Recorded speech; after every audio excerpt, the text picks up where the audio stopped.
Viewers, இன்னைக்கு நம்ம வந்து பூனை சூப் செய்வது எப்படி அப்படின்றத நம்ம பார்க்க போறோம். இது என்ன பிரமாதம்? இது விட பெசலைட் ஒண்ணு இருக்கு, கூவுடா. அதுக்கு 2 இளம் பூனைகள் தேவைப்படுவாங்க. இது கொஞ்சம் ஒயிட் பூனை, ஒயிட்டும் வந்து பாத்தீங்கன்னா கொஞ்சம் பிரவுனா இருக்கிற பூனையை மிக்ஸ் பண்ணி ஒரு சூப் பண்ணும்போது அது உடம்புக்கு ரொம்ப சக்தி கொடுக்கும். அதுக்கப்புறம் வந்து கொஞ்சம் மிளகு பொடி நம்ம போட்டுக்கணும். எதனால இது போடுறோம்? அப்பதான் எரியும் பூனைங்களுக்கு.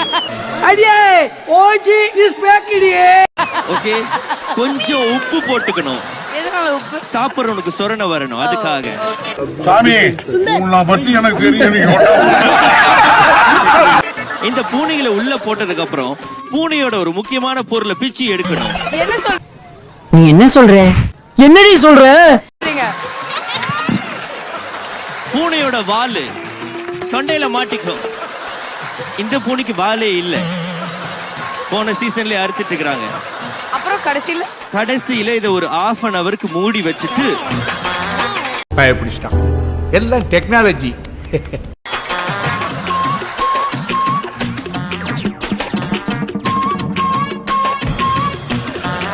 இப்ப அது மேல ஒரு பெரிய வெயிட் வைக்கணும். மேல ஏறி உட்காந்துக்கோமா.